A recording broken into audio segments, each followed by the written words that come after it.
గారు మనకి మొదటి యోహాను పత్రిక గురించి కొన్ని విషయాలు, దానికి ఉపద్ఘాతం, కొన్ని విషయాలు మనకు తెలియజేశాడు.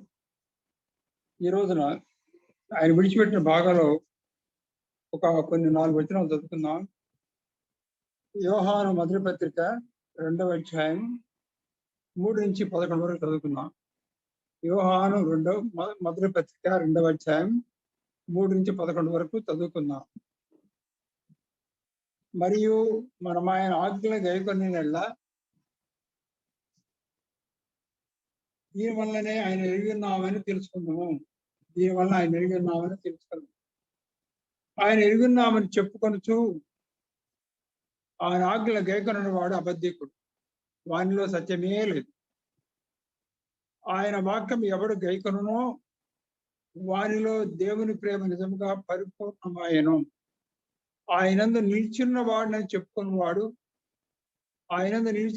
చెప్పుకున్నవాడు ఆయన ఎలాగూ నడుచుకున్ననో అలాగే తామును నడుచుకుని బద్దులై ఉన్నాడు. మనం ఆయనందున్నామని దీనివల్ల తెలుసుకుంటున్నాం. ప్రియులారా, మొదటి నుంచి మీకున్న పూర్వపు ఆజ్ఞనే గాని క్రొత్త ఆజ్ఞ నేను మీకు రాయటం లేదు. ఈ పూర్వపు ఆజ్ఞ మీరు వినిన వాక్యమే, మరియు క్రొత్త ఆజ్ఞను మీకు రాయిస్తున్నాను. చీకటి గతించుతున్నది, సత్యమైన వెలుగు ఇప్పుడు ప్రకాశించుతున్నది గనుక అది ఆయనందు మీ అందును సత్యమే.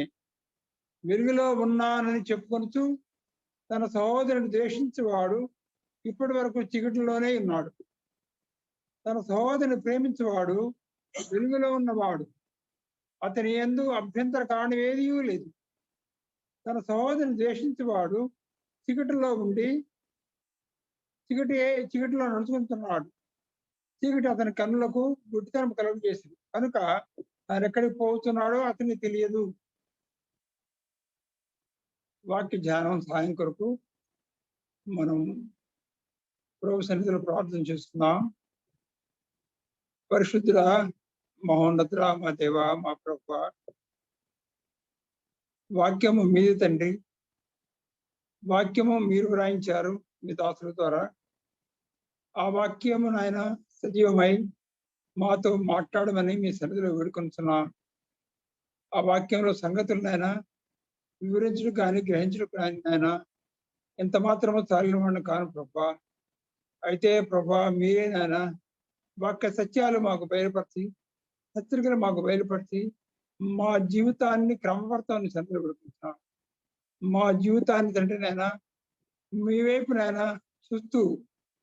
వైపు చూస్తూ మేము పయనిస్తూ మీకు నమ్మకమైన సాక్ష్యం ఉన్నట్టుకు ఈ వాక్యాన్ని ద్వారా మాకు నాయన మంచి హెచ్చరిక దయచేయమని, మీ నామానికి మహిమ చెల్లించుకోమని మా ప్రభువును మా రక్షకుడైన యేసుక్రీస్తు నామమున స్తోత్రం చెల్లించి వేడుకుంటున్నాము తండ్రి. ఆమేన్. 3 విషయాలు మీ ముందు చూస్తున్నానండి. 3 సార్లు ఇక్కడ వాక్యంలో రిపీట్ అయినటువంటిది సారి చెప్పండి మాట ఉంది. 4వ వచనంలో ఒక మాట ఉంది, ఆయనను ఎరుగున్నామని చెప్పుకొనుచు అనే మాట. ఆయనను ఎరుగున్నామని చెప్పుకొనుచు 5, 6 కలిసి ఉన్నాయి. ఆయనందు నిలిచి ఉన్నామని చెప్పుకొనుచు అనే మాట. ఆయనందు నిలిచి ఉన్నామని చెప్పుకొనుచు అనే మాట. అలాగే 9వ వచనంలో వెలుగులో ఉన్నా అని చెప్పుకొనుచు అనే మాట. వెలుగులో ఉన్నా అని చెప్పుకొనుచు ఒక మాట. ఆయన నిలిచినామని వాడిని చెప్పుకునేవాడు ఒక మాట. ఆయన ఎరుగున్నామని చెప్పుకుని వాడు ఒక మాట. 3 మాటలు మనకు వర్తిస్తాయి, విశ్వాసం మనకు వర్తిస్తాయి. కనుక దీనికి బైబిల్లో, ఇంగ్లీష్ బైబిల్లో హెడ్డింగ్ పెట్టినట్టే టెస్ట్ ఆఫ్ నోయింగ్ హిమ్. ఆయన ఎరుగున్నాము, ఆయన నిలిచి ఉన్నాము, వెలుగులో ఉన్న చెప్పుకున్న వారి జీవితాలు ఎలా ఉండాలి అని దానికి ఒక పరీక్ష, టెస్టింగ్. చెప్పుకోవటం వేరు, చేయటం వేరు. చెప్పుటకు చేయుటకు చాలా తేడా ఉందండి. ప్రభు మత్తయి సువార్త 23వ అధ్యాయంలో వారు చెప్పుదురే గాని చేయరని పరిసయ్యుల గురించి సాక్ష్యం ఇచ్చారు. చూస్తారా? మత్తయి సువార్త 23వ అధ్యాయంలో వారు చెప్పుదురే గాని చేయరు. ఆ మాట చదివి వినిపిస్తాను. 23వ అధ్యాయం 3వ వచనం లేకపోతే 1ని చదువుతాను. అప్పుడు యేసు జనసమూహాలతోనూ తన శిష్యులతోనూ ఇట్లనెను, శాస్త్రులను పరిసయ్యులను మోషే పీఠం మీద కూర్చున్న వారు కనుక వారు మీతో చెప్పువాటిని అనుసరించి గైకొనండి. చెప్పువాటిని అనుసరించి గైకొనండి. అయినను వారి క్రియలు చొప్పున చేయకుడి. వారు చెప్పుదురే గాని చేయరు. ఇది ప్రత్యేకంగా వాక్యం వివరించే వాళ్ళకి, వాక్యం బోధించే వాళ్ళకి ఒక కత్తిపోటు లాంటి మాట అండి. మన హృదయ రహస్యాలను బయటకు తీసుకొచ్చే మాట. మనం ఏం చెప్పుకుంటున్నాం? వాక్యం బోధించే వాళ్ళకి అది బయట మనం ఏం చెప్పుకుంటున్నాం? మేము క్రీస్తును ఎరిగి ఉన్నామని చెప్పుకుంటున్నాం. 2వ మాట మేము ఆయన నిలిచి ఉన్నామని చెప్పుకుంటున్నాం. 3వ మాట ఆయన వెలుగు కనుక మేము వెలుగులో ఉన్నామని చెప్పుకుంటాం. చెప్పుకోవటం వేరు, చెప్పుకున్న దాని తర్వాత జరిగించడం వేరు. అందుకని ఈ విషయాలు పరిశీలి శాస్త్రులు ఏమంటాడు ప్రభు, వారు చెప్పుదురే కానీ చేయరు. కనుక మనం ఇప్పుడు ఏ జాబితాలోకి వస్తామో మనం ఇక్కడ పరిశీలిస్తున్నాం. మరియు మనం ఆజ్ఞలను గైకొని ఎడల దీని వల్ల ఆయన ఎరిగి ఉన్నామని తెలుసుకుంటాం. ఎరిగి ఉండుట అనే మాట పాల్ గాంధీ గారు కొంత వివరించారు. ఎరిగి ఉండుట ఆ మాటలో యోహాను సువార్త 17వ అధ్యాయం తీయండి ఒకసారి. యోహాను సువార్త 17వ అధ్యాయం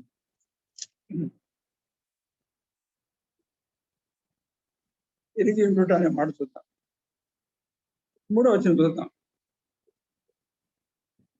అద్వితీయ సత్యదేవుడు అయిన నిన్నును నీవు పంపిన యేసుక్రీస్తుని ఎరుగుటయే నిత్య జీవము. ఎరుగుట అనే మాట చాలా సన్నిహితంగా ఆయన సంగతి తెలుసుకోవడం. ఎరుగుట అనే మాట అంటే చాలా లోతైన మాట. ఎరుగుట ఆయన తత్వం అంతా తెలుసుకోవడం, ఆయన ఏమన్నాడనో గ్రహించడం. మొట్టమొదటిగా శిష్యులు యోహాను, ఆంద్రేయ యేసుక్రీస్తు కూడా బస చేసి ఆయన ఎరిగారు. మేము మెస్సియాని కనుగొంటివి అని ఒకరు ఉన్నది. ఎరుగుట ఏమెరిగా మనం ఇక్కడే ఉండదు. 5వ అధ్యాయం 1వ అధ్యాయం సంగతి మనం చూస్తాం. ఎరిగి కనుగొన్న ఎరిగింట ఎరుగుట. ఎరుగుట అంటే ఆయన సంగతి, ఆయన గురించి ఏంటి తెలుసు. మనం తెలుసు అని చెప్పుకుంటున్నాం. ఆయన ఎవరో, ఆయన ఎలాంటి వాడో, ఆయన ఏమైనాడో, ఆయనకు ఉన్న లక్షణాలు ఏంటో సమస్తం మనకు తెలియాలి ఎరుగున్నామంటే. అలా తెలిసిన వాడు ఏం చేస్తాడంటే ఆయన ఆజ్ఞలు కేൾపు. ఆయన ఆజ్ఞలు కేൾతున్న వాడికి ఆయన తెలుస్తాడు, ఎరిగి ఉంటాడు. ఆజ్ఞలు అంటే మన ఏదో టెక్స్ట్ బుక్ చదివి, బైబిల్ చదివి, చిన్నప్పుడు సండే స్కూల్ లాగా కంటత పెట్టి నాకు తెలిసినట్టు కుదరదండి. ఆజ్ఞలు ఎరిగి ఉంటాడంటే వాడిని అనుపూర్వకంగా మనం ఎరిగి ఉండాలి. అనుపూర్వకంగా ఎరిగి ఉండాలి అంటే అనుదిన జీవితంలో మనం వాడిని అభ్యాసం చేయాలి. ఇది సామాన్యమైన విషయం కాదు. చెప్పడానికి సులభంగానే ఉంది కానీ సామాన్య విషయం కాదు. మనము మన జీవితంలో ఆయన ఆజ్ఞలు ఎన్నిటిని అనుదిన జీవితంలో అభ్యాసం చేసుకుంటున్నాము. డైలీ ప్రాక్టీసింగ్ చేస్తున్నాం. ఒక మాట ఉదాహరణ ఇస్తాను. ప్రభు అన్న మాట మత్తయి సువార్త 5వ అధ్యాయంలో ఒక మాట చదివితే చాలు మనకు అర్థమైపోతుంది మొత్తం. మిగతాన్ని మీరు చదవండి. 5వ అధ్యాయంలో ఆయన మాట, ఆయన ఆజ్ఞ ఏమంటున్నటువంటి, నీ పొరుగు 43 వచ్చి చదువుతున్నాను, 42 చదువుతున్నాను. నీ పొరుగువాన్ని నీ ప్రేమించి నీ శత్రువును ద్వేషించమని చెప్పబడిన మాట మీరు విన్నారు కదా.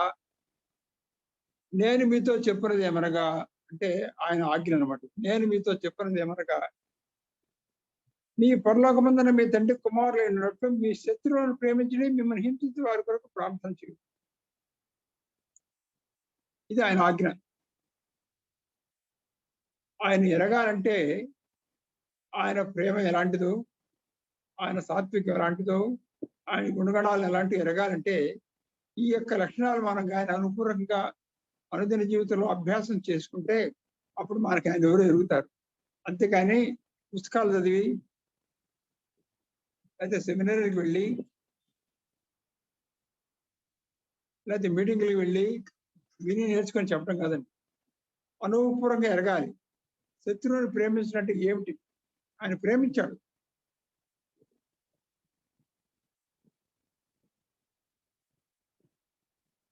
హింసించే వారి కొరకు ప్రార్థన చేశారు. మనం సొంత వాళ్ళ కొరకు ప్రార్థన చేస్తాం. మన పొరుగు వారి కొరకు ప్రేమిస్తాం. వారి ఇంటికి పిలిస్తే భోజనం పెడితే మన ఇంటికి పిలిచి భోజనం పెడతాం. కానీ శత్రువులను ప్రేమించుట అనే మాట, దేవుడు చెప్పిన మాట, అది అనుభవిస్తే కానీ తెలియదు. అనుభవం ఎరిగి ఉంటే కానీ తెలియదు. అప్పుడు మనం ఆయన ఎరిగినట్లు లెక్క. అంతేగాని ఆయన్ని ఎరిగి ఉన్నామని చెప్పుకుంటూ మన ఇష్టానుసారమైన జీవితం చూస్తే ఆయన ఎరగినట్టు లెక్క. ఆయన తర్వాత కూడా ఇస్తున్నాడు. ఒక ఉదాహరణ చెప్పాను.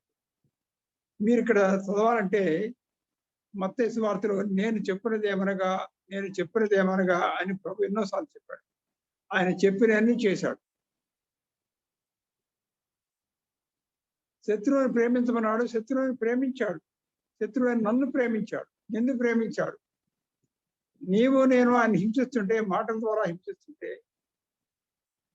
శరీరం మన శిక్షింపజేస్తూ హింస ద్వారా కూడా హింసిస్తూ ఉంటే, ఆయన నీ కొరకు నా కొరకు ప్రార్థన చేశాడు. బైబిల్లో ఉన్నది ఆ మాట. తండ్రి వీరేమి చేస్తున్నారో వీరిని క్షమించడానికి ప్రార్థన చేశాడు. హింసించే వరకు ప్రార్థన చేశాడు. ప్రేమించి ప్రార్థన చేశాడు. మనం శత్రువు ఉన్నప్పుడే ప్రేమించాడు. కనుక ఇది ఆయన ఒక లక్షణం. మీరు వ్యక్తిగతంగా నేను హోంవర్క్ ఇస్తున్నాను, మీరు ధ్యానం చేసుకోండి. ఈ లక్షణాలు మనలో ఉన్నాయా? ఎరుగనా చెప్పుకున్నాం, మనకున్నా. తర్వాత ఏమన్నాడు? ఆజ్ఞలు వేయకుంటేనే ఎరిగిన్నామని మనం గుర్తెరుగుతాం. ఏమీ లేకుండా ఏదో 4 పుస్తకాలు చదివి స్వార్థ చదివి ఎరిగిన్నాం లెక్క రాదండి. చాలా మంది తెలుసు యేసుక్రీస్తు వారు ఎవరు, కానీ మాట అంటే మాట పండుగ. ఏమంటే యుద్ధానికి వస్తారు, ఏమంటే కామెంట్ చేయడానికి రెడీగా ఉంటారు. కానీ ఇక్కడ రాస్తున్నాడు, దానికి రివర్స్ రాస్తున్నాడు. ఈ మాట జాగ్రత్తగా, ఇది చాలా హెచ్చరికైన మాట. ఈ మాట వ్యక్తిగతంగా ధ్యానం చేయండి. 4వ వచనం, ఆయన ఎరిగిన్నామని చెప్పుకుంటూ ఆయన ఆజ్ఞలు గైకొనని వాడు, గైకొనడు అంటే వినేవాడు కాదండి, వింటారు, బట్టి పెడతారు, దాన్ని మళ్ళీ ఇతరులు చెప్తారు. వినటువంటి గైకొనని వాడంటే దానిని ఆచరించేవాడు, అనుభవంలో ఎరిగేవాడు. ఎరగినటువంటి వాడిని ఏమంటాడంటే దేవుడు అబద్ధికుడు అంటున్నాడు. Is the liar. మన స్థితి ఎలా ఉందో ఒకసారి పరిశీలిస్తాం. నేను అబద్ధికుడిగా ఉన్నానా, లేక ఆయన ఆజ్ఞలను నేను పాటిస్తున్నానా? ఈ విషయాలు వ్యక్తిగతంగా మనం ప్రశ్నిస్తున్నాం. ఎవరికి వాళ్ళు, నాకు నేను, మీకు మీరు. కారణం ఏంటంటే ఇది చాలా వింతైన బోధగా ఉంటుంది. కానీ బైబిల్లో చెప్పండి, మాట్లాడిన తిరుగుని క్రీస్తు రాబోతున్నాడు, సంఘం ఎత్తబడబోతుందని ఎదురు చూస్తున్నారు. క్రీస్తు రాబోటానికి ముందుల సంఘం ఎత్తబడితే మనం క్రీస్తు న్యాయపీఠం దగ్గర నిలబడాలి. అప్పుడు మనం వీటన్నిటికీ లెక్కపు చెప్పాలి. పలికిన ప్రతి మాటకి లెక్కపు చెప్పాలి. ఎరుగున్నా అని చెప్పుకుంటూ మనుష్యానుసారమైన జీవితం జీవించడానికి లేదా ఆజ్ఞలను అనుసరించి జీవించాలి. ఆయన ఆజ్ఞలను అనుసరించాలి, అభ్యాసం చేయాలి. దాని కొరకు ప్రయాసం ఉన్నదండి. ప్రేమ కలిగి ఉంటే ప్రయాసపడుడి అన్నాడు. ప్రేమ కలిగి ఉంటా, శత్రువుని ప్రేమించాలంటే ప్రయాసం ఉన్నదండి. ద్వేషించడానికి ప్రయాసం కలిగి వెంటనే ఆటోమేటిక్ వస్తుంది. ఎందుకంటే మన హృదయాన్ని ద్వేషంతో నిండి ఉన్నాయి. ప్రేమ కలిగి ఉండాలంటే ప్రయాసం ఉన్నది. అలాగా గైకొన్న వాడిని ఏమంటారంటే అబుద్ధికుడు అంటే ఎంత భయంకరమైన మాట. ఈ మాటలు ప్రభు అబ్రహాం సంతానమైనటువంటి ప్రధాన యాజకులతోటి శాస్త్రంతో పరిశీలించుకున్నారు. మీరు మీ తండ్రి అయిన అపవాది సంబంధులు అని అన్నాడు. చూడండి మాట. కారణం ఏంటంటే రోమపత్రిక యోహాను సువార్త 8:44 వచనం, యోహాను సువార్త 8:40. కారణం ఏంటంటే వాళ్ళు ప్రసంగాలు చేస్తున్నారు, కృష్ణుడు చెప్తున్నారు, కానీ వాళ్ళు చెప్పేగా చేయరు, కాబట్టి వాళ్ళు అబద్ధికులు అని అన్నారు. వాక్యమైన యేసు భూలోకానికి వచ్చినప్పుడు ఆయనే వాక్యం కనుక, వాక్యానికి మీరు చోటు ఇవ్వలేదు కనుక, వారు చెప్పుదురు కానీ చేయరు కనుక ఆయన ఉన్నాడు. ఏమన్నాడు 44లో, మీరు మీ తండ్రి అపవాది సంబంధులు. మీరు మీ తండ్రి అంటున్నాడు, చాలా భయంకరమైన మాట. అపవాది సంబంధులు మీ తండ్రి దురాశలను నెరవేర్చగోరుతున్నారు. ఆది నుండి వాడు అదంతా కూడా ఏంటో సత్యమందు నిలిచిన వాడు కాడు, వాని ఎందుకు సత్యమే లేదు. వాడు అబద్ధం ఆడినప్పుడు తన స్వభావం అనుసరించే మాట్లాడు. వాడు అబద్ధికుడు, అబద్ధమునికి జనకుండా. ఎప్పుడైతే మనం చెప్పింది చేయము, ఏ వాటి అబద్ధం వాడినప్పుడు ఎప్పుడైతే వస్తే వెంటనే అపవాది వచ్చి, నీవు నా మంచి ప్రియ స్నేహితుడవు, కొనసాగించు జీవితం అని మనల్ని ప్రోత్సాహపరుస్తాడు. బైబిల్లో ప్రభు ఉన్నాడు, నువ్వు అబద్ధికుడు అంటున్నాడు. వానిలో సత్యమే లేదు. నీ వాక్యమే సత్యం. ఆది యందు వాక్యం ఉండను, వాక్యము దేవుని ఎదుటను, వాక్యము దేవుడే ఉండను. ఆ వాక్యమే శరీరధారి కృపాస సంపదగా మనకి నివసించరు. ఆ వాక్యమే సత్యం. ఈ వాక్యమే సత్యం. చూడండి, యోహాను పత్రిక 17వ అధ్యాయం, యోహాను సువార్త 17వ అధ్యాయం మాట, ఈ వాక్యమే సత్యం.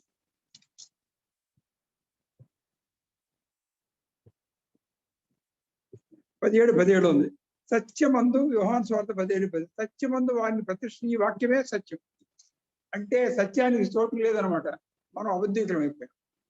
ఆయన వాక్యం సత్యము, ఆయన అనుసరించకపోతే అబద్ధికులం. కనుక బైబిల్ చదువుతున్నప్పుడు అసలు వేదన కలగాలి. బైబిల్ కలిగి చదువుతుంటే భయం రావాలి. అలా లేకుండా మనం వల్ల వేసినట్టుగా ఏదో మన ఇష్టానుసారంగా మాట్లాడటానికి వీల్లేదండి. వేయకరని వాడు అబద్ధికుడు, వానిలో సత్యమే లేదండి. సత్యమే లేదు, సత్యం లేదు. ఎంత భయంకరమైన మాట. అయితే మనం ఎవరు సంబంధం ప్రభు నమ్ముతున్నాం చెప్పుకున్నాం, ఆయన ఎరుగున్నాం చెప్పుకున్నాం. మనము ఆయన ఆజ్ఞలు అనుసరిస్తున్నామా లేదా, ఆయన ఆజ్ఞల ప్రకారం జీవిస్తున్నామా లేదా, ఆలోచనలో కానీ, తలంపుల్లో కానీ, క్రియల్లో కానీ జీవిస్తున్నామా లేదా, నోటి మాటల ద్వారా మన ఇష్టం జీవిస్తున్నామా? ఇలాగా జీవిస్తూ ఉంటే వెంటనే నిజంగా నమ్మకం వ్యక్తి అయితే పరిశుద్ధాత్ముడు తెలియజేస్తాడు, నీకు ఇది సరికాదని మెల్లని స్వరంతో చెప్తాడు ఆయన. వెంటనే మనం ప్రభు సన్నిధికి వచ్చి మన పాపములను మనం ఒప్పుకోవాలని పరిశుద్ధాత్ముడు చెప్తున్నాడు. ఆజ్ఞలను అనే మాట చూడండి, ఆజ్ఞలను ఆయన అనేక చెప్పాడు. ఆజ్ఞ అంటే ఒకటే, ఆజ్ఞలను అనే మాట. ప్రభు శరీరధారిగా ఉన్న దినాల్లో ఆయన ఎన్నో ప్రసంగాలు చేశాడు, ఎన్నో హెచ్చరించాడు, ఎన్నో ఆజ్ఞాపించాడు. వాటన్నింటినీ మన 4 సువార్తలో స్పష్టంగా మన తెలుగు భాషలో వివరించారు. అవి చదువుతున్నప్పుడు ఇంకొకరు చెప్పడానికి కాదు, కానీ మనం వాటిని గ్రహించి వాటి ప్రకారం జీవించడానికి, వాటి ప్రకారం జీవితాన్ని మనం అనుసరించడానికి, మన జీవితాన్ని అనుభవించి అందులో ప్రాక్టీస్ చేసుకోవడానికి ఇచ్చారు. ఈ అనుభవం మనకున్నదా?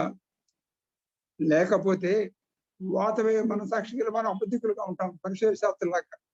పరిశీలి శాస్త్రులు వాక్యం బాగా తెలుసు, చక్కటి ప్రసంగాలు చేస్తారు, వాక్యం అంతా కంటదా పెట్టిన వారు, ఏ రిఫరెన్స్ ఎక్కడుందో కూడా చక్కగా చెప్పగలరు. అంత మాత్రాన వారు ఆజ్ఞలు పేర్కొనే వారు కాదు, ఆజ్ఞలను తృణీకరించేవారు. కనుక వారి గురించి ప్రభువే సాక్షించాడు, వారు చెప్పుదురే గాని చేయరున్నారు. మన పరిస్థితి ఏమిటి? What is our position, where we stand? మనం ఎక్కడున్నాం? ఈ పరీక్షలు ఎక్కడున్నాం? పరీక్ష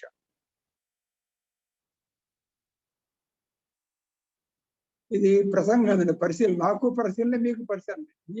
నన్ను నేను పరీక్షించుకోవాలి, మీకు మీరు పరీక్షించుకోవాలి. ప్రతి ఒక్కరికి ప్రశ్న వేసుకోవాలి. ఎందుకంటే దేవుని వాక్యము, ఫిబ్రవరి రాసిన పత్రిక 4వ అధ్యాయం 12వ వచనం, దేవుని వాక్యము చదువుతారా? దేవుని వాక్యము మామూలు వాక్యం కాదండి, చదివిన వాక్యం. మరియు చూడండి, ఎందుకనగా దేవుని వాక్యము సజీవమై బలము గలదై, చాలా శక్తి కలదండి. ఎంత శక్తి కలిగిందో మనకు అర్థం కాదండి. భూమి అయినను ఆకాశమైనను గతించును కానంటే సర్వలోకమంతా గతించును కానీ ఆయన వాక్యం నెరవేరకుండా గతించదు. అంత శక్తివంతమైన వాక్యం, బలం కలిగిన వాక్యం. బలము గలదై రెండంచెలు ఎటువంటి ఖడ్గం కంటేను వాడిగా ఉండి ప్రాణాత్మలను కీళ్లను మూలుగును విభజించినంత మటుకు దూరచు హృదయం యొక్క తలంపులను ఆలోచన శోధిస్తున్నది.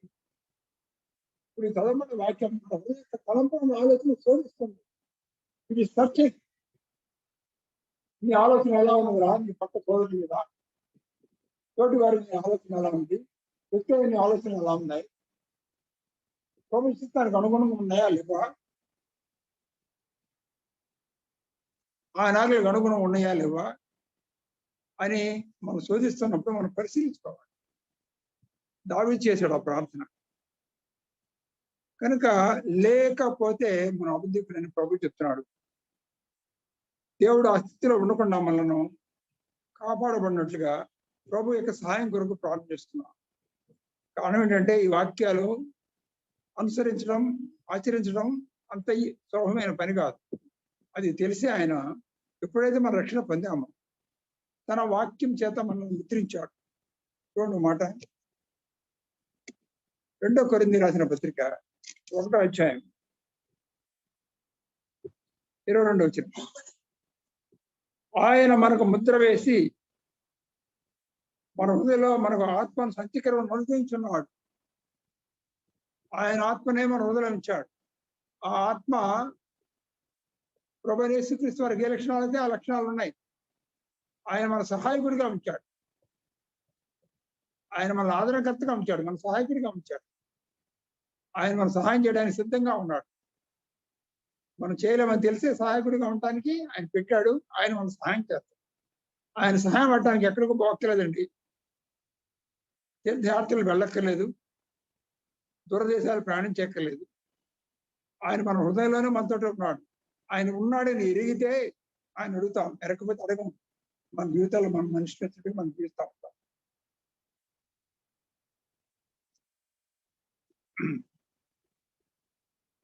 రెండో చూద్దాం. రెండో నడుచుకోవటం. చెప్పుకున్నాడు. ఏం చెప్పుకున్నాడు ఆయన? ఆయన నిలిచి ఉన్నామని చెప్పుకున్నవాడు. అయ్యా మేము ఎరుగుంటే మేము నిలిచి ఉన్నామని చెప్పుకుంటాం. నిలిచి ఉండుట అనే మాట ప్రభువే భూలోక జీవితయాత్రలో శరీరధారిగా ఉన్నప్పుడు యోహాను సువార్త 15వ అధ్యాయంలో మాట్లాడుతున్నాం. యోహాను సువార్త 15వ అధ్యాయం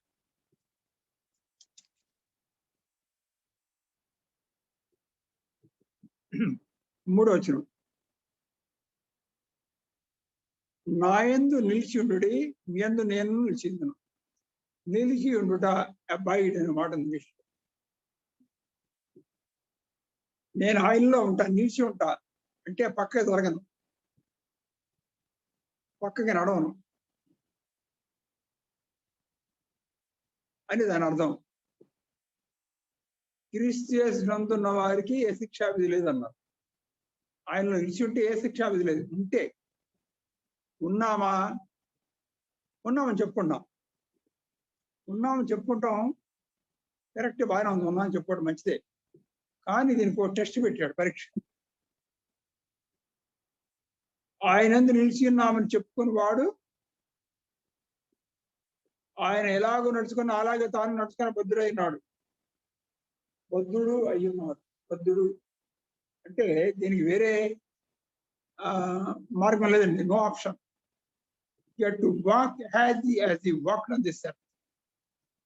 ఇది మన నడకను, మన ప్రవర్తనను కంట్రోల్ చేస్తుంది, నియంత్రిస్తుంది. How is our behaviour? మన యొక్క నడత ఎలా ఉంది, మన ఆలోచన విధానం ఎలా ఉంది? ఇక్కడ పెట్టింది ఎవరికో పెట్టలేదండి. పౌలుతోటో లేకపోతే యోహానుతో పెడితే బాగుంటుంది. పాత నిబంధన భక్తులు కూడా ఎవరు పెట్టలేదండి. ఆయన అన్నాడు. ఆయన అంటే ప్రభువైన యేసుక్రీస్తు వారు. ఆయన శరీరధారిగా వచ్చినప్పుడు భూలోకంలో నడుచుకున్నాడు. అవన్నీ కూడా 4 సువార్తల్లో స్పష్టంగా వ్రాయించాడు పరిశుద్ధాత్మ దేవుడు. ఆయనతో సంచరించినటువంటి వ్యక్తులు మత్తయి ద్వారా, యోహాను ద్వారా రాయించాడు. ఆ తర్వాత పేతురు ద్వారా మార్కు సువార్త, లూకా సువార్త రాయించాడు. వారు తరచి రాశారు. ఆయన ఎలా జీవించాడు, ఎలా నడిచాడు, ఏ సందర్భాల్లో ఏ సమయాల్లో ఎలా జీవించాడు, ఆ మాటలన్నీ మనం జాగ్రత్తగా ఊరికే కథలుగా చెప్పడానికి, పాటలు పాడటానికి కాదు, కానీ మన జీవితాన్ని ఆయన జీవితం దాకా మలుచుకోవాలని, ఆ మాదిరిలో ఉండాలని మనకు ఆయన చూపించాడని పేతురు మొదటి పత్రిక 2:1 ఉందన్నమాట. అందుకు పేతురు మొదటి పత్రిక 2:1 క్రీస్తు కూడా మీ కొరకు బాధపడి మీరు తన అడుగుజాడలేదు నడుచుకున్నట్టు మీకు మాదిరి ఉంచిపోయింది. Is a model life, model walk.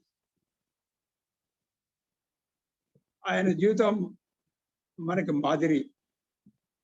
ఎవరు కూడా మాదిరి కారండి. ఎవరి జీవితాల్లో కూడా లోటుపాట్లు ఉంటాయి, గుర్తుపెట్టుకోండి.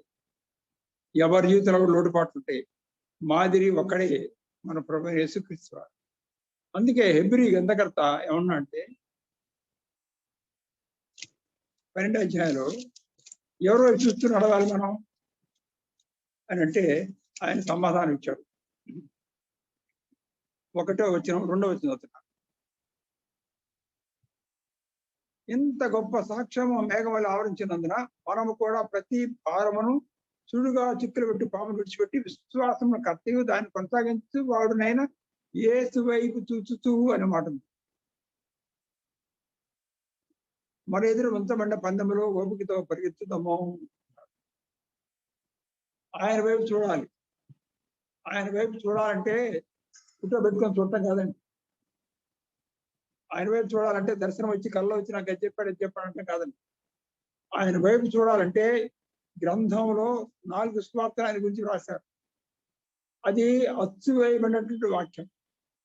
మనం తదేక ధ్యానంతో ప్రార్థించి ప్రభు సన్నిధిలో మనం అంత చదువుతుంటే ఆ వాక్యమే సజీవమై మనతో మాట్లాడుతుంది.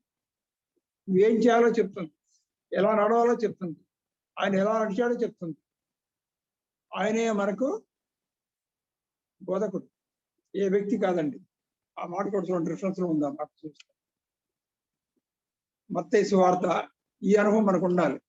మనుషుల దగ్గర నేర్చుకోవడం కాదు, ప్రభు దగ్గర నేర్చుకునే అనుభవం మనకు ఉండాలి. ప్రభు అన్నాడు మత్తయి సువార్త 23వ అధ్యాయం అంటే ఒక్కడే బోధకుడు మీకు, అందరూ కాదండి. అనేకులు బోధకులని పిలవడం 23వ అధ్యాయం తీసుకున్నాం.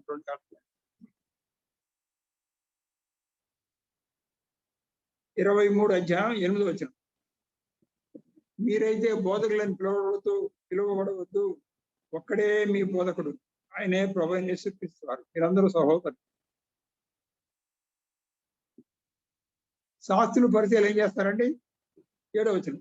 సంత వీధులలో వందనములను మనుషుల చేత బోధకులను పిలువబట్టి కోరదు. అయ్యగారు వస్తున్నారు. మీరైతే బోధకులను పిలువబడద్దు, ఒక్కడే మీ బోధకుడు, ఒక్కడే అనే మాట మనం చూస్తున్నాం. బోధకుడి దగ్గర మనం నేర్చుకోవాలి. బోధకుడు మనకు వాక్యాన్ని సిద్ధం చేసి ఇచ్చాడు. ఆ వాక్యం అర్థం కాకపోతే బోధకుడిని అడగాలి, ప్రభువా మరి ఈ వాక్యం ఎలా? ఆ బోధకుడు ఎక్కడున్నాడండి? మనలోనే ఉన్నాడు. బోధకుడు మనలోనే ఉన్నాడండి. ఈ ఏర్పాట్లను ఆయన చేశాడు. ఆయన దగ్గర మనం వెళ్ళాం. మనకు వచ్చింది తిప్పలేదు. ఎవరో ఏదో చెప్పాలి, నెక్స్ట్ గురువు గారు చెప్పాలి. నిజంగా మనం నమ్ముకుంటే, నిజంగా పాప క్షమాపణ అనుభవం అనుకుంటే, ప్రభు తన ఆత్మను హృదయంలో పంపించాడు. పంపించిన ఆయన మన వాక్యం చదువుతుంటే అర్థం కాకపోతే చక్కగా వివరిస్తాం. ప్రభు ఈ వాక్యం నాకు అర్థం కాదు, ఎలాగా వివరించి. శిష్యులు ఎన్నిసార్లు అడిగాడు? ఇప్పుడు నిన్న నేడు నిరంతరం ఏకరీతిగా ఉన్నవాడు ఆయన ఆనాడు శిష్యులు బోధిస్తారు, ఈనాడు మనకు బోధిస్తారు. అందుకే ఆయన భూలోకంలో ఉన్నప్పుడు ఆయన చెప్పండి, నా యుద్ధ నేర్చుకోండి అన్నారు.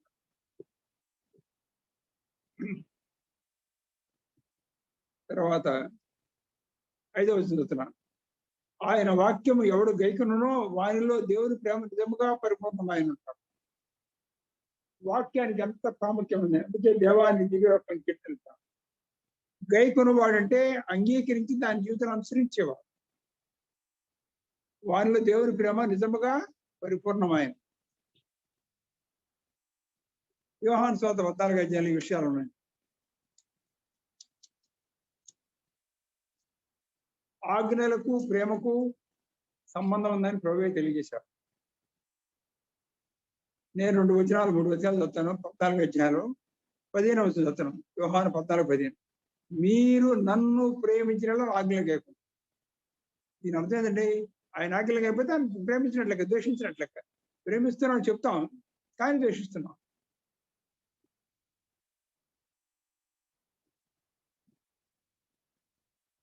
మా నాన్నగారికి పని చేసి పెట్టరా, నా చేసి పెడతాను, కానీ నేను చేయను. చేతైతే చేయొచ్చు, చేయను. ఆ చేయడానికి కూడా ఆయన అన్ని ఇచ్చాడు. చేయటమే పని. ఆరోగ్యం ఉందని ఉండి చేయను. కారణం ఏంటంటే ఆయన అంటే ప్రేమ లేదు, అంటే ద్వేషం ఉందన్నది. ఎందుకు చేయాలి వీడికి? కన్నవాడు, పెంచినవాడు, పోయించినవాడు, విద్యాబుద్ధులు చెప్పినవాడు లెక్కలేదు. అలాగే ప్రభు యేసుక్రీస్తు వారు మన కొరకు మన ఆయన శిక్ష యావత్తు శిలువలో అనిపించడానికి ఇష్టపడి భూలోకాన్ని శరీరానికి వచ్చినవాడు, ఆ శిలువను ఎక్కినవాడు, నీ నిమిత్తం నా నిమిత్తం నిందన అవమానాన్ని భరించిన వాడు, నీ కొరకు నా కొరకు మరణించిన వాడు, సమాజం తిరిగి లేచిన వాడు, లేచిన తర్వాత తన శిష్యులు పంపించి ఆ స్వార్థ మనం వినిపించిన వాడు, వినిపించి దాన్ని ఒప్పింపజేసిన వాడు. ఇక ఆయన మాట ఇకపోతే ఎవరు మాట ఇస్తారు? ఆయన మాట లెక్కలేదంటే మనం అబద్ధికులమే. ప్రేమ లేదు, మనలో ద్వేషం.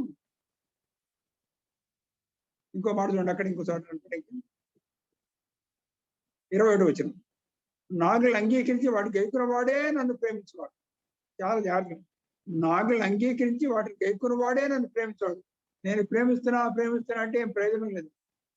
అది ఊరికి ఎంతటి సినిమా డైలాగులో ఉంటుంది, డ్రామా డైలాగ్. ఇక్కడ తెలుగు భాష చక్కగా ఉంది. నా ఆజ్ఞలను అంగీకరించి వాటిని గైకున్న వాడే, మిగతాడు కాదు, నన్ను ప్రేమించేవాడు. నన్ను ప్రేమించేవాడు నా తండ్రి వల్ల ప్రేమించబడును అంటున్నాడు. నన్ను ప్రేమించేవాడు నా తండ్రి వల్ల ప్రేమించబడును, నేను వాణిని ప్రేమించి వానికి నన్ను కనపరుచుకోదని చెప్పి ఆయన ఏమైనాడో ఇప్పుడు మనకు తెలియజేస్తాం. అందాక మనకే తెలియదు ఏమయ్యాడు, తెలుసు. ఎవరో రాహుల్ గాంధీ గారు చెప్తున్నారు, లేకపోతే శాంబాబు గారు చెప్తున్నారు, లేకపోతే ఎవరు చెప్తున్నారు, అవి మేము వింటున్నాం. మనకు ప్రత్యక్ష అనుభవం ఉండాలంటే ఆయన ఆజ్ఞలు అనుసరించాలి.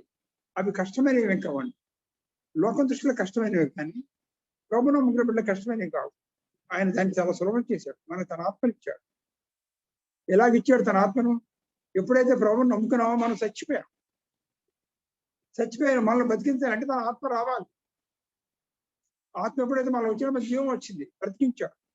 ఆత్మజీవం మనలో ఉన్నాడు కనుక మనం వాటిని జరిగించడానికి ఆయన శక్తిని ఇచ్చాడు. ఆత్మ ఇంద్రియ గల ఆత్మను ఆయన చూడన్నమాట. తిమోతికి రాసిన 2వ పత్రిక 1వ అధ్యాయం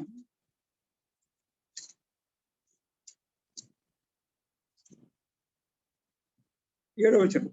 దేవుడు మనకు శక్తియు ప్రేమయు ఇంద్రియ గల ఆత్మని ఇచ్చిన కానీ ప్రీతరం గల ఆత్మ శక్తియు అని మాట ఉన్నది. దేవుని ఆజ్ఞలు అనుసరించడానికి శక్తి కావాలి, ప్రేమతో పాటు శక్తి కావాలి. ఆ శక్తి ఆయన ఇచ్చాడు, ప్రేమను ఆయన ఇచ్చాడు. తన యొక్క ప్రేమను మన హృదయాలు కుమ్మరింపజేశాడు పరిశుద్ధాత్మ ద్వారా. ప్రేమనిచ్చాడు, శక్తి ఇచ్చాడు, అనుసరించడానికి ఏంటి అన్ని ఇచ్చాడు. కానీ అనుభవం ఉంటే మాత్రం చేస్తాం, అనుభవం లేని వాడు చేయరు. కనుక ఇక్కడ ఏమంటాడు? నాగులను అంగీకరించి వాడు పేర్కొన్న వాడే నన్ను ప్రేమించేవాడు, నన్ను ప్రేమించేవాడు నా తండ్రి వాళ్ళని ప్రేమించబడను, నేను వాడిని ప్రేమించి వానికి తను కనపరుచుకుందును. ఇంకో మాట 23వ వచనం. యేసు అన్నాడు, ఒకడు నన్ను ప్రేమించిన నా మాట గైకొనను, ప్రేమిస్తేనే గైకొంటాం, గైకొంటే ప్రేమిస్తాను. రివర్స్ అనమాట. 2 ఆయన ఆజ్ఞలు గైకొను అంటే ఆయన ప్రేమించాలన్నమాట. ఆయన ప్రేమించండి, ఆయన గైకొను. ప్రేమించి ఆజ్ఞలు గైకొనడం సమస్య లేదు. ప్రేమించా అని చెప్పి ఆజ్ఞలు గైకొనకపోతే అబద్ధికులు. వీఆర్ లయర్స్, భయంకరమైన అబద్ధికులు. ఇప్పుడు జరిగే విషయం ఇక్కడ చూద్దాం. అప్పుడు నా తండ్రి వాణ్ణి ప్రేమించు. మనం ప్రభుని ప్రేమించి ఆయన ఆజ్ఞలు కానీ లేకుంటే అనుసరిస్తే తండ్రి మనల్ని ప్రేమిస్తాడు. మేము వాని ఎద్దకు వచ్చి వాని ఎద్దు నివాసం చేస్తాం. మనతో కలిసి నివాసించారు. ఈ మూల భాష నివాసం అనే మాటకి పర్మనెంట్ రెసిడెన్స్, శాశ్వత నివాసం మనతో చేస్తారు. ఎంత గొప్ప భాగ్యం చూడండి. అందుకే అక్కడ అంటున్నాడు ప్రేమ పరిపూర్ణమైంది. దేవుని ప్రేమ నిజంగా పరిపూర్ణమాయనంటే మనం యేసుక్రీస్తు మనల్ని ప్రేమించి రక్షించాడు. రక్షించి మనం ఆయన ప్రేమించాం. ప్రేమించి అలాగే దేవుడు మనల్ని ప్రేమిస్తాడు. ఇది మనకు అర్థం కాదండి. దేవుడు, పరిశుద్ధాత్ముడు, ప్రభువు మనందరం ఒకటిగానే ఉన్నాం. ఇక అది పరిపూర్ణతకి సూచన. అలాంటప్పుడు మనం యేసుక్రీస్తులో ఉన్నాం. ఆయన నడుచుకున్న బద్ధులమై ఉన్నాం. దానికి వేరే ఆప్షన్ లేదండి. వేరే ఇంకో మాట లేదు. బద్ధులమై ఉన్నా అంటే చేయాల్సిందే అంతే. రేపు పొద్దున 7:30కి నువ్వు ఉద్యోగులు చేరాలి, లేకపోతే నీ ఆర్డర్ క్యాన్సిల్ చేస్తా అంటే 7:30 రావాల్సిందే, లేకపోతే క్యాన్సిల్ అయిపోతుంది. మనుషుల యొక్క ఆజ్ఞలకి ఎంత పవర్ ఉంటే దేవునికి ఆజ్ఞలకి ఎంత పవర్ ఉండాలి? ఆయన ఎందుకు నిలిచి ఉన్నవాడని చెప్పుకుని వాడు. చెప్పుకోతే బాధలేదు, నిష్ఠంగా జీవించవచ్చు. చెప్పుకోతే ఏం బాధలేదు, నిష్ఠంగా జీవించు. ఆయన ఎందుకు నిలిచి చెప్పుకుని వాడు. ఆయన ఎలాగో నడుచుకున్నానో అలాగే తాను నడుచుకున్న బొద్దుడైనాడు. ఈ మాట మనందరికీ వర్తిస్తండి. ఈ మాట చదువుతుండగా నాకైతే చాలా రోజుల క్రితం చదివాను, మళ్ళీ చదువుతున్నాను. గుండె దడదలా కొట్టుకుంటుంది. ప్రభువా, దేవా, ఆ స్థితి దయచేయండి. నేను నీ వలే నడుచుకునే కృప నాకు దయచేయండి. అందుకని శక్తిని, బలాన్ని దయచేయమని ప్రార్థిస్తాను. అప్పుడు మనకు తెలుస్తుంది రియల్లీ వీఆర్ ఇన్ హిమ్ అని. మనం ఆయన ఎందున్నామని దీనివల్ల తెలుసుకుంటున్నాం. 15వ అధ్యాయం కూడా చూడండి, మత్తయి అప్పుడు తెలుసుకుందాం. అందాక చెప్పుకోవడం ఏంటంటే డబ్బు కట్టుకుంటే సినిమా యాక్టర్ లాగా, టామ్ యాక్టర్ లాగా. ఇక్కడ 3వ అధ్యాయం 15వ అధ్యాయం నా యందు నిలిచి ఉండి మీ యందును నేను నిలిచిందని అన్నాడు. పడుతుంది. ఆయన నిలిచి ఉండడం అంటే ఏంటి?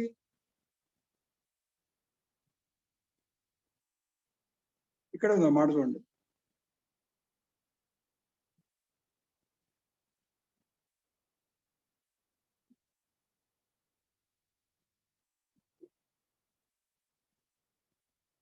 ఏడవ వచనం, నా యందు మీరును మీ యందు నా మాటలు నిలిచి ఉండి ఎనడలా అని. ఆయన నిలిచి ఉండంటే ఆయన మాటల్లో మన హృదయంలో నిలిచి ఉండాలి. అవి పంచ ఆయన మాటల పంచ. ఆయన మాటలు అంటే ఇంగ్లీష్ బైబిల్స్ లో, తెలుగు బైబిల్స్ లో ప్రభువైన యేసుక్రీస్తు వారు పలికిన మాటలు ఎర్రక్షరాలతో ప్రింట్ చేశారు. ఆయన మాటలకు మనం ఏ స్థానం ఇస్తున్నాం? 7వ వచనంలో ఏముంది? నా యందు మీరును మీ యందు నా మాటలు నిలిచి ఉండేనడదా అని మాట్లాడుతున్నాను. ఆయన మాటల వల్ల నిలబడాలి. వాటిని మనం పక్కకు వెళ్ళిపోకూడదు. నిలిచి ఉండి ఎడలా అని మాట్లాడుతున్నాను. మీకే ఇష్టమడు కూడా అనుకున్నప్పుడు ఆయన మాట నిలిచి ఏది పెడితే చదువుతామండి. లోక సంబంధం ఏం అడగం, ఆత్మీయ సంగతి అడుగుతాం. కనుక నిలిచి ఉండటం అనే మాట చాలా లోతైనటువంటి మాట. నిలిచిన్నామా అని చెప్పుకుంటాం. మనం ఎలా ఉండాలంటే నిలిచిన్నామని చెప్పుకుని వాడు ఎలా ఉండాలి? ఆయన నడిచినట్టే నడుచుకోవాలి. ఆయన మనకు మాదిరించిపోయాడు. ఎలా నడిచాడు అంటే ఆయనలాగా అంగీకరించుకుని రావటం కాదు. ఆయన జీవిత విధానం ఎలా ఉన్నది, ఆ విషయాలు మనకి జ్ఞాపకం చేసుకోవాలి. తర్వాత 3 దానికి వద్దాం. ఇక్కడ 9వ వచనం, వెలుగులో ఉన్నామని చెప్పుకొనొచ్చు అనే మాట చూస్తాం. 1వ అధ్యాయంలోనే విషయాలు ఉన్నాయి కదా. ఆయన దేవుడు వెలుగై ఉన్నాడు, ఆయన చీకటి ఎంత మాత్రమో లేదు. 5వ వచనం 1:5, ఆయనతో కూడా సహవాసం కల చెప్పుకుని చీకటి నడిచిన వాళ్ళు మన మాట్లాడుతూ సత్యం జరిగిపోతుందము. ఆయనతో సహవాసం కలిగిన వారిని చెప్పుకొని చీకటిలో నడిస్తే అబద్ధం ఆడుతూ సత్యమును జరిగింపకుందము. సత్యం అంటే వాక్యాన్ని అనుసరించమని ఒప్పుకుంటాం. అయితే ఆయన వెలుగులో ఉన్న ప్రకారం మనం వెలుగులో నడిచిన ఎడల మనం అన్యోన్య సహవాసం గల వారమైందము అంటాడు. అప్పుడు ఆయన వెలుగు మనం కూడా వెలుగులో నడిస్తే అప్పుడు ఆయన కుమారుడైన యేసు రక్తం ప్రతి పాపం నుండి మనం పవిత్రులుగా చేయనున్నారు. ఈ మాట మన కొంత వివరించారు, పూర్తిగా వివరిస్తాం. ఎప్పుడైతే యేసుక్రీస్తు వెలుగులో నడుచుకుంటున్నామో మనం బయలుదేరారు, వెలుగులో నడుస్తుంటే మనకి ఈ చీకటి సంబంధమైన కింద స్పష్టంగా కనపడతాయి. మన దారి స్పష్టంగా కనపడుతుంది. దారిలో మన జీవితాల్లో ఉన్న అడ్డంకులు కనపడతాయి. మనకి దారి స్పష్టంగా కనపడుతుంది. అందుకని ఏం చేస్తామంటే ఆ దారిలో మనం వెళ్ళాం. ఆ వెళ్ళటానికి అడ్డు వచ్చినప్పుడు ప్రభువు సహాయం అడుగుతాం. వెంటనే ఆయన ఏం చేస్తారో మనం క్షమించి మన సహాయం చేసి మన మార్గంలో మనం నడిపిస్తారు. చూడండి, యోహాను సువార్త 3వ అధ్యాయం చేయండి.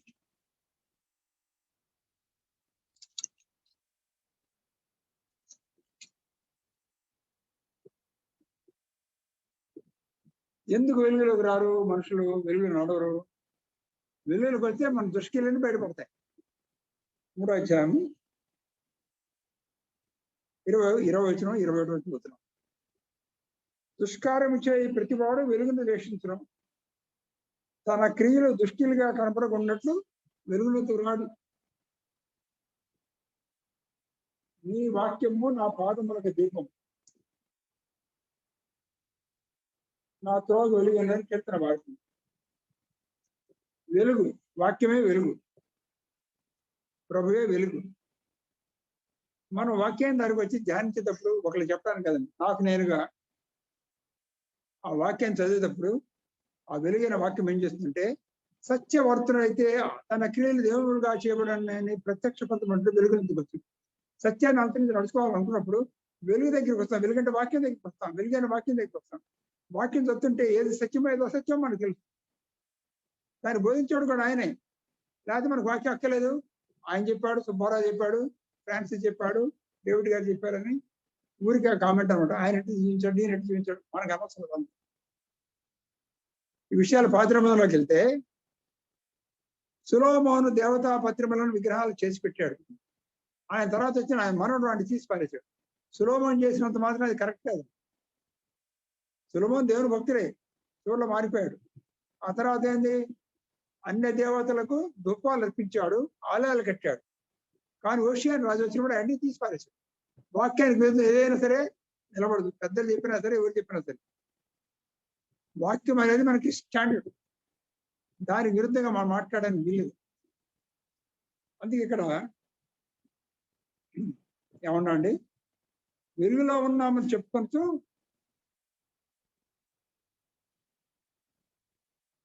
తన సహోదరుని ద్వేషించేవాడు ఇప్పటికీ చీకట్లో ఉన్నాడు. సహోదరుని ద్వేషించేవాడు అనే మాట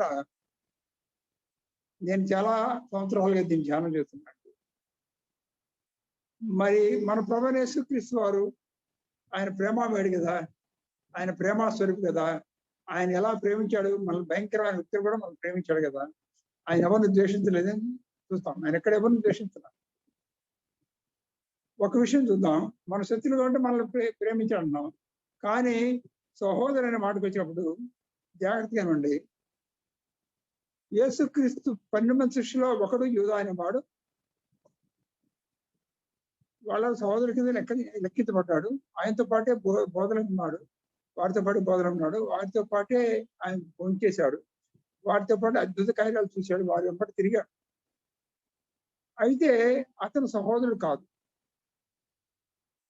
కానీ సహోదరులు లెక్కించబడ్డాడు. అతడిని ప్రభువు ప్రేమించాడా లేదా, ద్వేషించాడా అని నాకు ఆలోచన వచ్చినప్పుడు బైబిల్ ధ్యానిస్తుంటే ఆయన చివరి వరకు వాడిని దుర్భాష అండి. దుర్భాష అనే మాట చాలా భయంకరం అన్నమాట. చివరి వరకు కూడా ఆడ దుర్భాషలు మాట్లాడటానికి అరువుడే. కానీ ప్రభు ప్రేమస్వరూపి, ఆ ప్రేమ హృదయాలు కుమ్మరించాడు. మనం కూడా దుర్భాష ఆడకూడదు. చివరికి ఏమన్నాడు, ఎంతసేపు కూడా సంచిలో వేసిన నాణాలు దొంగిలిస్తూనే వచ్చాడు. ఒకతను కామెంట్ రాసేట్టు వాడి ఆస్తి కొంటున్నాడంట, అందుకని తక్కువైతే బేరం పెట్టాడు. ప్రభుత్వం బేరం పెట్టి అమ్ముకున్నాడు. ఈనాడు ఆస్తుపాస్తుల కోసం ప్రభుని కూడా వేరే తప్పుకోవడం వల్ల చాలా మంది ఉన్నారు. ఆస్తులు సంపాదించడానికి. కనుక అతన్ని ఏమనాలి, ఏమంటాడు అని బైబిల్ అంతా పరిశీలించి చూస్తే చెలికాడ నువ్వు చేయనది చేయమని చెప్పారు. చూస్తాను అది మత్తయి సువార్త 27 మాట.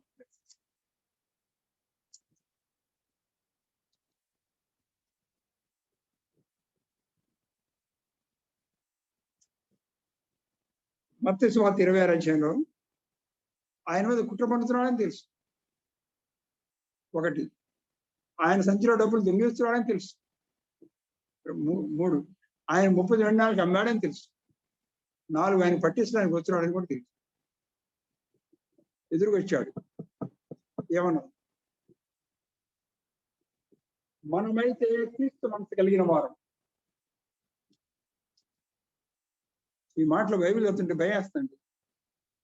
వేర్ వి స్టాండ్, మనం ఎక్కడున్నాం? మనమైతే క్రీస్తు మనసు కలిగిన వారని కొరింథీ రాసిన మొదటి పత్రిక 2వ అధ్యాయంలో చివరి వచనంలో ఉన్నమాట. క్రీస్తు మనసు ఎలాంటిది, క్రీస్తు హృదయం ఎలాంటిది, క్రీస్తు ప్రేమ ఎలాంటిది ఇక్కడ చూస్తాం అన్నమాట. ప్రభు మనసు ఎరిగి ఆయన బోధింపగలవాడెవడు? మనమైతే క్రీస్తు మనసు కలిగిన వారం. క్రీస్తు మనసు కలిగిన వారమా కాదా? కావండి అని అంటాను. అవునండి మీరు అంటారు. అవునంటే మనసు కలిగిన వారు ఎలా మాట్లాడాలంటే, వచ్చిన వాడు ఏమనాలి? కోరి దౌర్భాగ్యుడా, రాష్ట్రుడా, నీకు నిత్యనాశలా గదిరా, నేను చెప్పిస్తాను.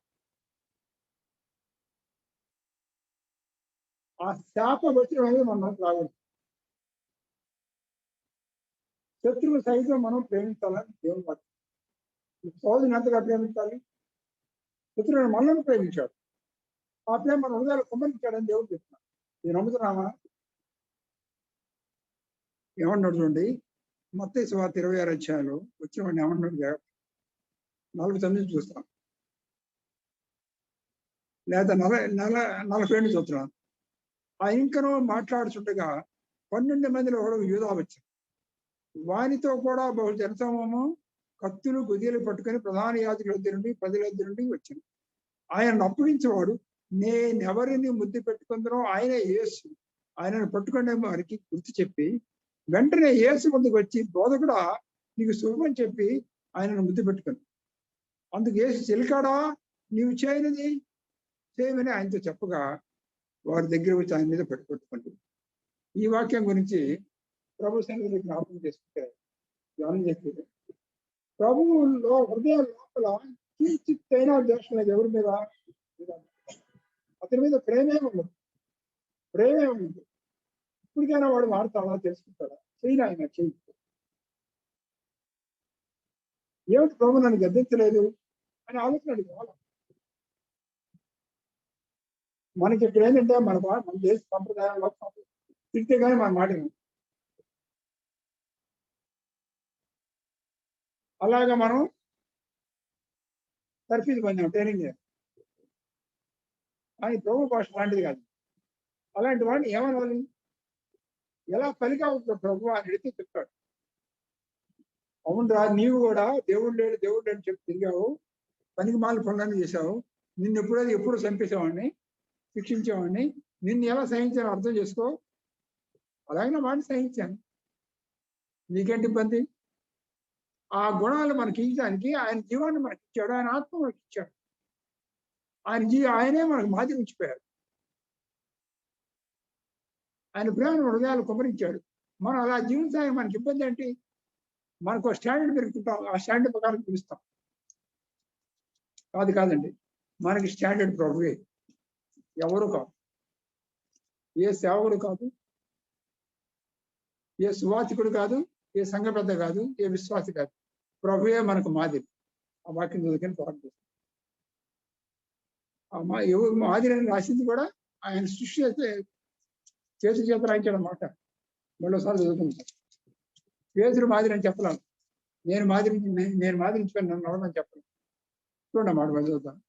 క్రీస్తు కూడా మీ కొరకు బాధపడి మీరు తన యజమానుని నడుచుకున్నట్టు మీకు మాదిరి ఉంచిపోయింది. ఆయన పాపము చేయలేదు, ఆయన నోట ఏకపటము లేదు. ఆయన దూషింపడి బదులు దూషింపలేదు, ఆయన శ్రమపడబడి బెదిరింపక న్యాయముగా తీర్పు తీర్చి దేవునికి తను తాను అప్పగించుకొని ఎవరిని బెదిరించలేదు.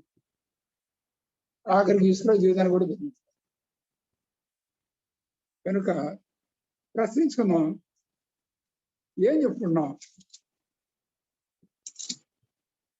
ఎరుగున్నామని చెప్పుకున్నాం, నిలిచి ఉన్నామని చెప్పుకుంటున్నాం, వెలుగు ఉందని చెప్పుకుంటున్నాం.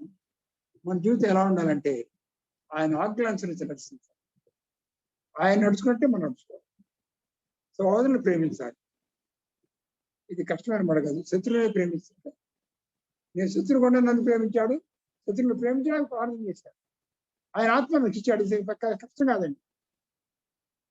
మనం ద్వేషిస్తే ఎంత భయంకరంగా మాత్రం నడుచుకుంటాడు. మనం హృదయాలు తాకాలని కోరుకుంటాను.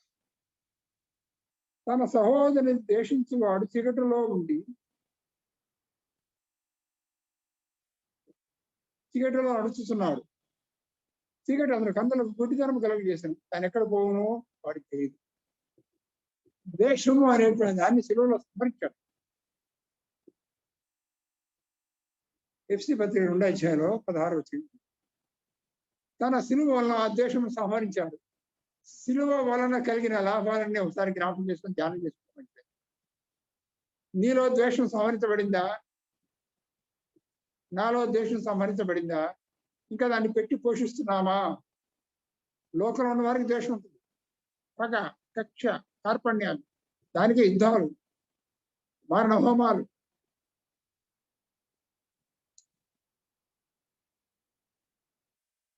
అలా ద్వేషం ఉంటే చీకటి వస్తాం. వెలుగు లేదు, ప్రభుత్వ సహవాసం లేదు. మనం పరిశీలించుకుంటాం. ఇంకా పూర్తిగా మనం ధ్యానం చేయలేదు. ప్రభు ఈసారి ఆయన దేవుని చిత్తమైతే పౌలు గాంధీ గారు వారికి బాగా అందిస్తారు. ఈ వాక్యాన్ని జ్ఞాపకం చేసుకోండి. ఏం చెప్పుకుంటున్నాం, ఎలా జీవిస్తున్నాం? పరీక్ష ప్రభుడుతున్నాడు ఆత్మ ద్వారా. సో మన జీవితాలు సరి చేస్తున్నాం. ప్రభు రాబడుతున్నాడు. తీసి న్యాయపీఠం మీద నిలబడాలి. ఆయన అడుగుతాడు. అక్కడ ఎవడు రికమెండ్ చేయక్కర్లా. ఫలానా సూర్యప్రకాశం ఇంత గొప్పని చెప్పి ఊరుకోడు. ఇది ఎంత పని కూడా ఆయన తెలుసు. ఆయన ఎవరు సాక్ష్యం ఇస్తారు? ఆయన అందరు హృదయాలు ఎరిగిన వాడు, అంతర్యం ఎరిగిన వాడు. ఎవరు సాక్ష్యం? కనుక మన జీవితాన్ని ప్రభు సన్నిధిలో మన పరిశుద్ధిగా నిర్దోషంగా నిలబెట్టడానికి ఇష్టపడితే అలాంటి జీవితం జీవించి ఆయన సంతోషపడతాం. దేవుడు వాక్యం జీవించాడు.